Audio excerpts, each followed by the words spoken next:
Hola, ¿qué tal? ¿Cómo estás? Te saluda Mariana Félix. Bienvenidos a GESET, Escuela para la Paz. Y hoy vamos a analizar la parashá Toledot.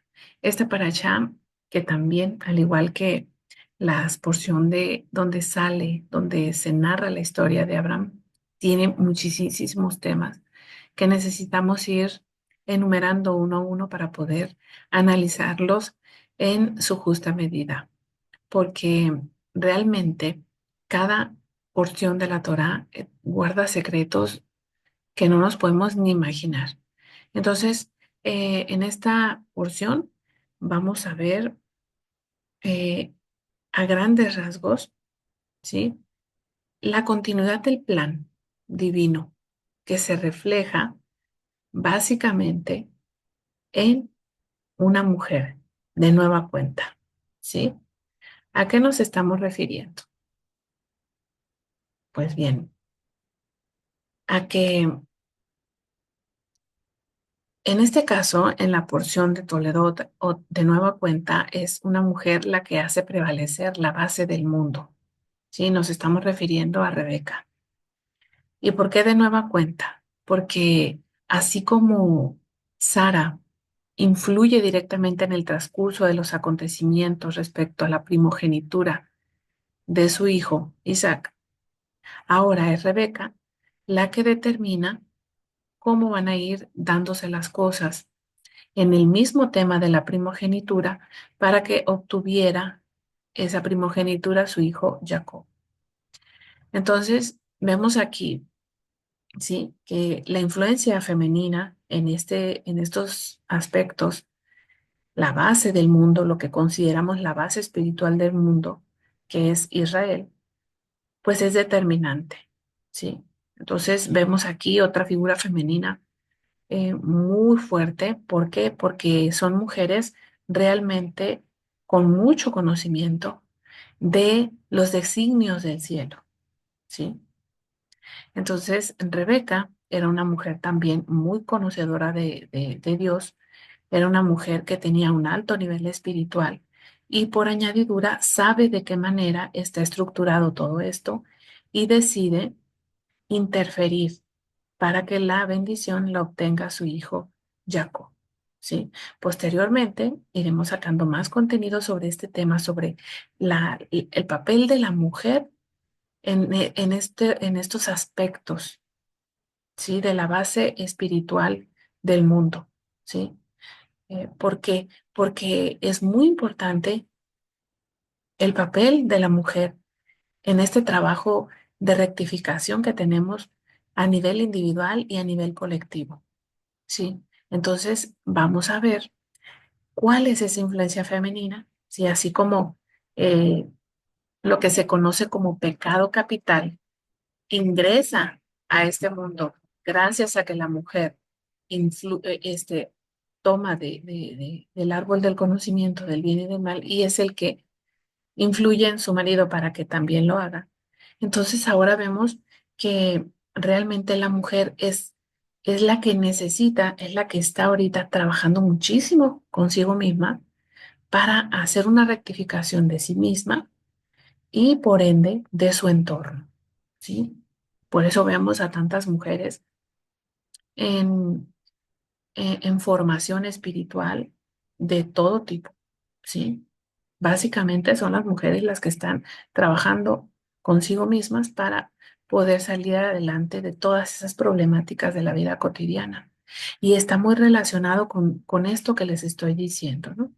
Sobre cómo la mujer influye en estas porciones bíblicas para que las cosas se vayan dando de una manera conforme a los designios del cielo.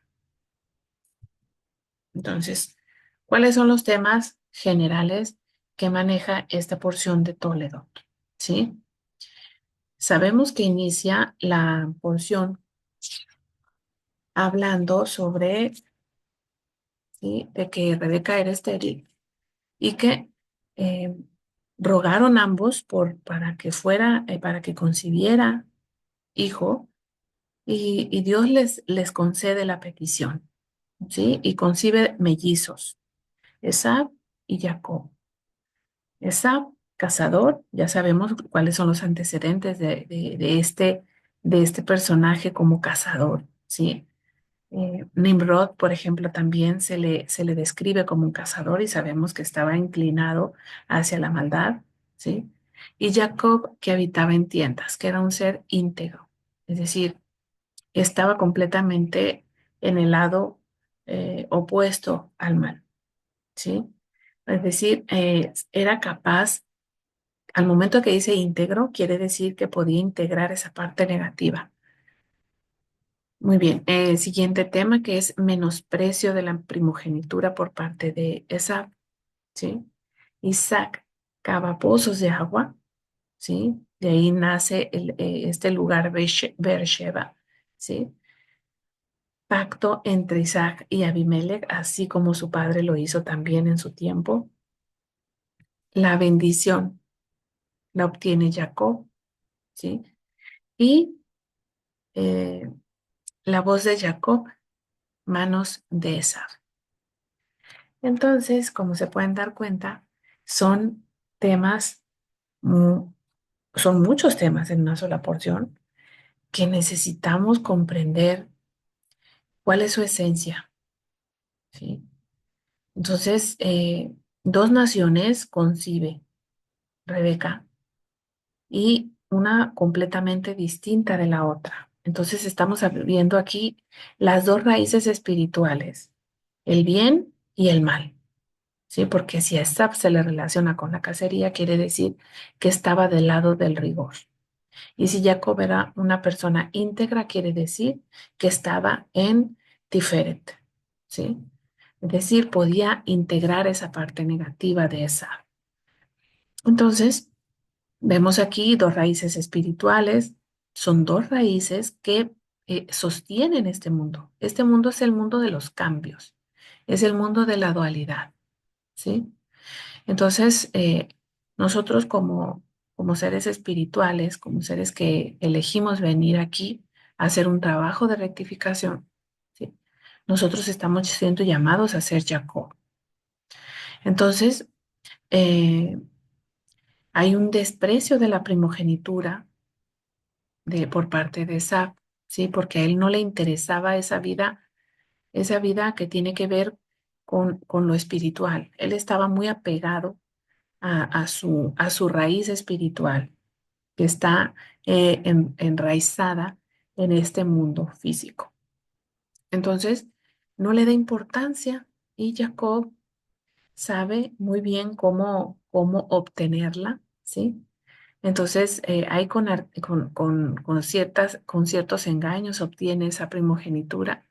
Entonces, aquí es muy importante que nosotros veamos la forma en que se dan las cosas, el transcurso de los acontecimientos en la tierra. No necesariamente tienen que ser malos, porque vemos que así como suceden las cosas aquí en la tierra, es porque hay un designio en el cielo. Si Jacob obtuvo la primogenitura por medio de engaños, ¿sí? Es decir, supo muy bien cómo manejar a esa, pero esa primogenitura ya estaba establecida desde arriba, ¿sí?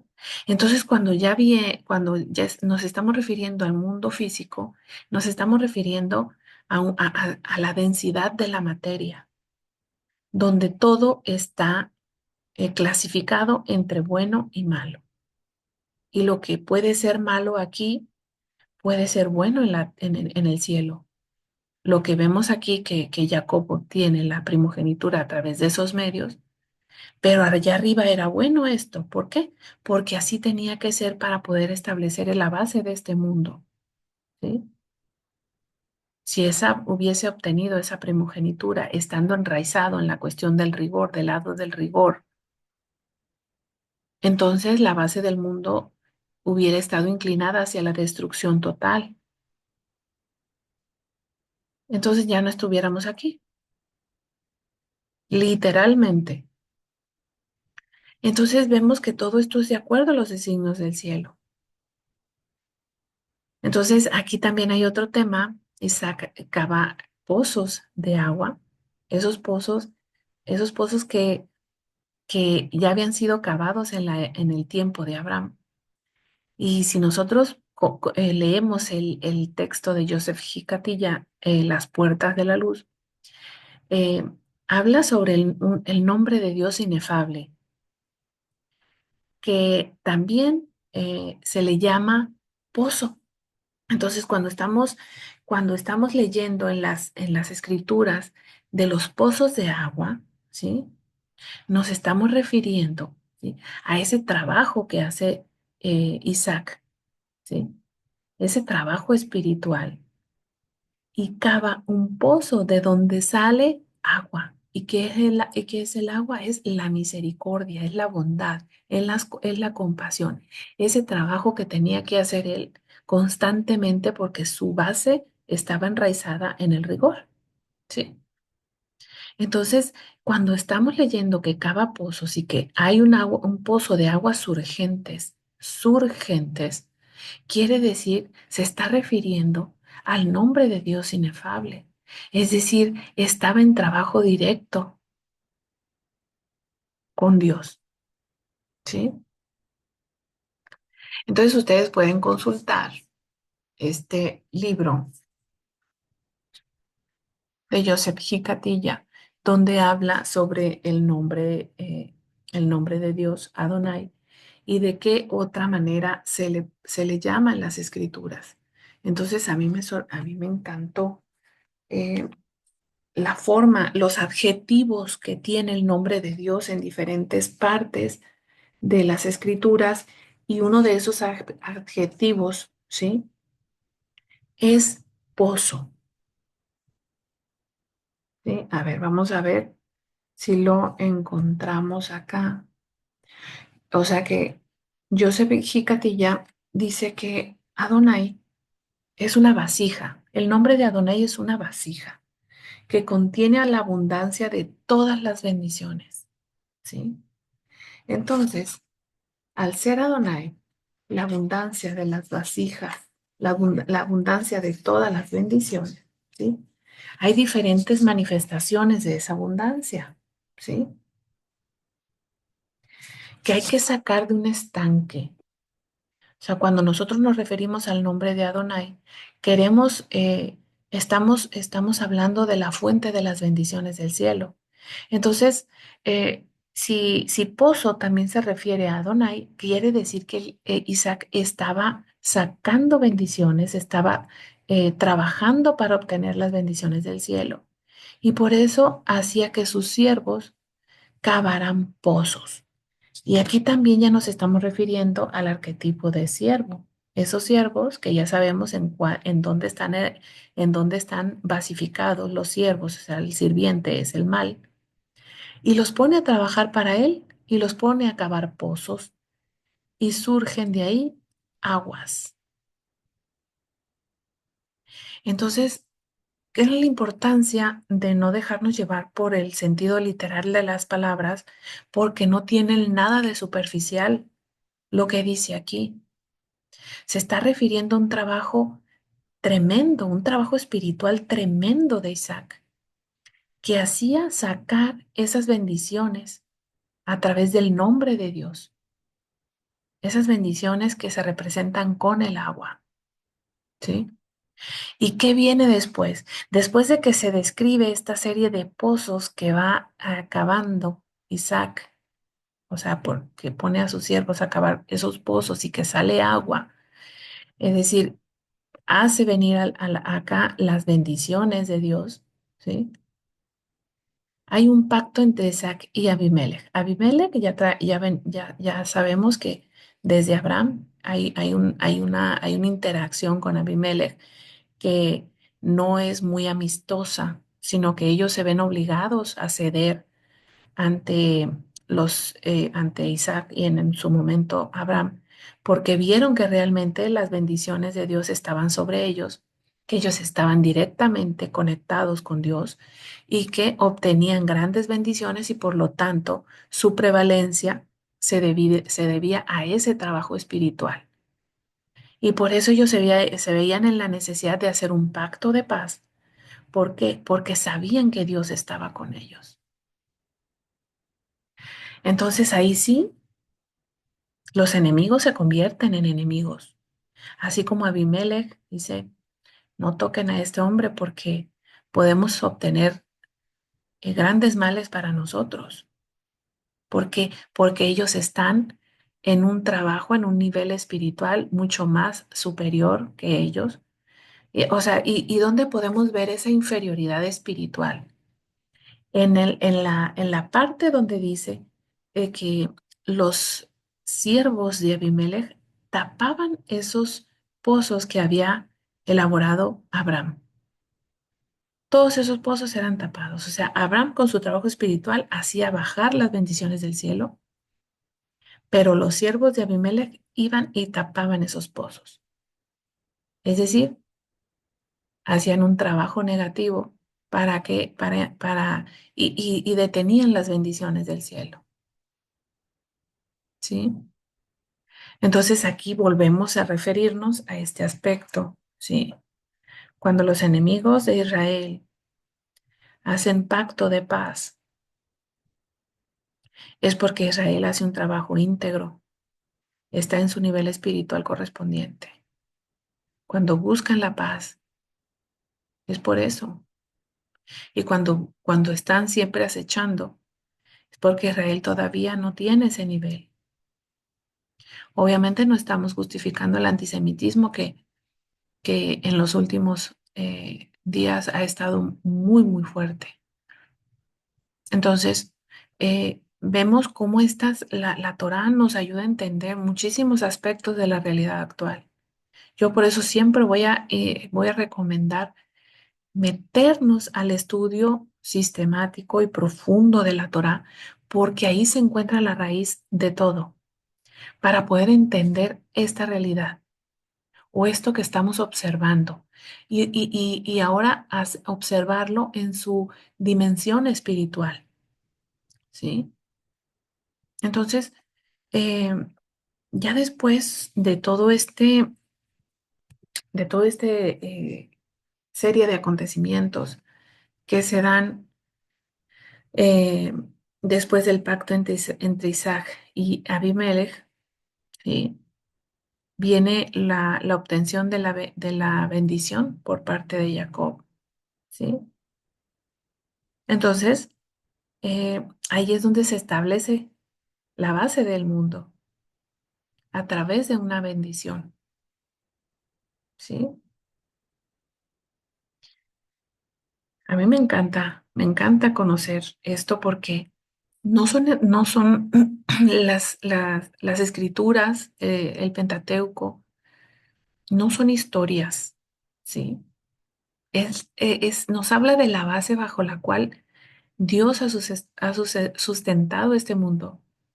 Y en cada capítulo, si somos lo suficientemente curiosos y miramos una parte de esa base que sustenta la vida de todo, nos vamos a dar cuenta que la historia de, de Jacob y de Esaú realmente no se está refiriendo a un pleito, a una rencilla común entre hermanos, ¿sí? ¿Por qué Dios decide que fuera Jacob el que recibiera esas bendiciones y no Esaú? ¿Sí? Porque ya venía establecido así desde el cielo. O sea, cuando Rebeca concibe a los dos y que peleaban entre sí, ¿sí? Era porque eran totalmente distintos desde la concepción. Y Dios le confirma a Rebeca que dos naciones estaban en su interior. Y desde entonces Dios determinó que el mayor serviría al menor, lo cual se cumple al momento que Isaac bendice a Jacob. ¿Y qué le dice? ¿Qué le dice? Te entregue Dios del rocío del cielo y de la gordura de la tierra y abundancia de cereal y vino. Te sirvan los pueblos y se prosternen ante ti los reinos. Sé soberano de tus hermanos y se prosternen a ti los hijos de tu madre. El que te maldiga, maldito sea, y el que te bendiga, bendito sea. Y aquí ya podemos nosotros darnos una idea a qué se está refiriendo cuando le dice, te entregue Dios del rocío del cielo y de la gordura de la tierra. O sea, le está dando facultades sobre la vida de arriba, sobre el cielo, pero también sobre la tierra, mientras que Asaf solamente lo remite al predominio en Malhut, ¿sí? ¿Qué le dice? He aquí que en la gordura de la tierra estará tu morada, y en el rocío del cielo desde arriba. Por tu espada vivirás, y a tu hermano servirás, ¿sí? El mal está al servicio del bien. Eso es lo que nos está diciendo. El mal está a servicio del bien. Esa es la base espiritual de nuestro mundo.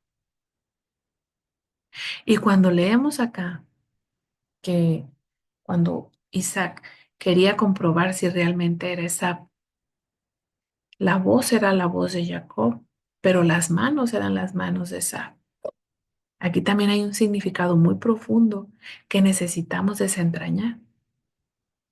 Entonces, el impacto de una bendición sobre un hijo es tan poderoso que puede cambiar la forma de vida que desempeña a lo largo del tiempo. Pues debido a que Isaac dio toda la bendición a Jacob, definiendo así su papel fundamental en el mundo, a Esaú solamente lo destina a servir a su hermano y a prevalecer sobre Malhut sin tener un arraigo en el cielo, ¿sí?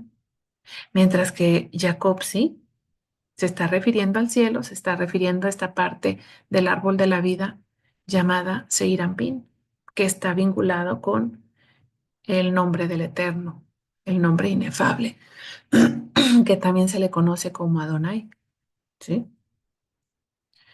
Ahora bien, pues todos sabemos que Jacob es el pueblo de Israel, pero ¿cuál es el pueblo de Esaú?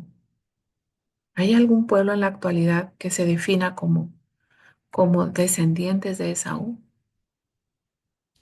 Si nos basamos en las premisas rabínicas de la actualidad, según la tradición rabínica, Esaú, que es Edom, es Roma, ¿sí? Es el pueblo que tiempo después de sometería a Israel en su propia tierra, destruyendo el segundo templo, propiciando así el exilio más prolongado y doloroso de Israel, ¿sí? O sea que Esaú es la iglesia católica, según la tradición rabínica, ¿sí? Pero en algunas ocasiones me pongo a pensar yo sobre los tiempos y creo que no encaja, pero bueno, vamos a basarnos en que Esaú está enraizado en Roma, ¿sí? Eh, ahora bien, vamos a interpretar esta profecía de que el mayor servirá al menor. ¿Será realmente que Edom sirve a Israel? ¿Sí? Bueno, ya aquí sale mi lado de historiadora, ¿no? Porque si nosotros nos vamos a las fuentes históricas, a los acontecimientos históricos, recordemos que el catolicismo acá en América ha sido el mayor propagador del monoteísmo en América, aún con su base pagana, porque ellos realmente transmutaron toda esa base pagana y poniéndole otro tipo de imagen, pero aún así podemos ver que el gran propagador del monoteísmo en América ha sido la Iglesia Católica. Sí, después de emprender las expediciones al Nuevo Mundo en 1492. ¿Sí? ¿Qué pasa en ese tiempo? Pues se acaba con las prácticas del más bajo nivel de los pueblos indígenas. Se establecieron en América los españoles, ¿sí? Y la Iglesia Católica y en otras partes del mundo, facilitando así la llegada de los judíos en el exilio. Es decir, en 1492 llega el Imperio Español, pero atrasito de ellos llegan los judíos, ¿sí? Y el exilio de Dom es muy duro porque ha obligado a andar de un lugar a otro. Pero, pero como dice aquí también en otra de las profecías de esta porción en Génesis 27:40, pero será cuando reclames que descargarás su yugo sobre tu cuello. ¿Qué quiere decir esto? O sea que Esaú tiene permiso de oprimir a Israel cuando éste se olvide del conocimiento de Dios y del cumplimiento de los preceptos. Sí, entonces estamos hablando de otro exilio, ¿no? Es otro exilio, que no es lo mismo que el exilio de Babel y el exilio en Egipto, es otro tipo de exilio. Muy bien. ¿Y esto de dónde emana? Emana de una sola bendición, ¿sí? Entonces aquí nosotros podemos darnos cuenta, ¿sí? Eh, Podemos entender cómo Dios ha hecho funcionar este mundo. No podemos condenar realmente la función de la parte dura que es Esaú, ya que todo nos conduce hacia Dios. O sea, todo esto que ha pasado, todo lo que está pasando, lo que pasó en el siglo XX con los judíos, ¿sí? Tiene una raíz espiritual muy profunda que, y tiene un sentido muy importante, que es parte de nuestro plan de salvación. O sea, el papel de los judíos en nuestra historia es importantísimo. Son la base del mundo, ¿sí? Entonces, todo esto, ¿sí? Todo esto nos ayuda a entender el porqué de las cosas. Toda esta historia de Jacob y Esaú alude a esas fuerzas que rigen este mundo, el bien y el mal. Y ambas fuerzas son la forma y o sea, adquieren diferentes formas y medios para poder echar a funcionar este mundo. Como les digo, esta historia está muy lejos de ser un pleito entre dos hermanos. Entonces vemos aquí cómo el mal es muy obvio, carente de estrategia. El bien se ve como algo, como una fuerza astuta y sabe cómo anteponerse al mal, ¿sí? Y el resultado de esta lucha entre el bien y el mal está determinada desde el comienzo. El bien gana la batalla y el mal es solo un servidor del bien, como lo dice en esta parte de Génesis. Un pueblo sobre el otro prevalecerá, pero finalmente el mayor servirá al menor, ¿sí? Y cuando decimos que el mal carece de estrategia, es porque lo leemos claramente en la parte donde Saúl desprecia la primogenitura, vendiéndola a Jacob, si no tiene conciencia de lo que está haciendo, porque su dominio está en la tierra, no en el cielo, ¿sí? Entonces Jacob, de forma astuta, adquiere esa bendición, ¿sí? Muy bien, pues no sé qué te haya parecido estas aportaciones que hacemos a la porción de Toledot, ¿sí? Que realmente es fascinante. Yo te invito a que profundices en ella porque además que vas a encontrar mucha tranquilidad. O sea, saber cuál es la base espiritual del mundo te da mucha emuná porque empiezas a comprender que el transcurso de los acontecimientos está totalmente bajo el control de Dios. Total, totalmente. Entonces, yo te invito a profundizar y vamos a continuar con estos análisis cada semana porque necesitamos alimentar nuestro espíritu con lo mejor de lo mejor, que es con la Torah y porque esta es la base de nuestra formación espiritual. Esta es la base. Los cursos que van a seguir, que van a nacer en poco tiempo en este canal, tienen su base en estas enseñanzas. Entonces yo te invito a que profundices porque es una forma de empezar a profundizar en tu esencia. Así que Nos escuchamos, nos vemos en el siguiente video. Mañana vamos a continuar con el curso Árbol de la Vida, ya para darle, eh, ya para culminarlo.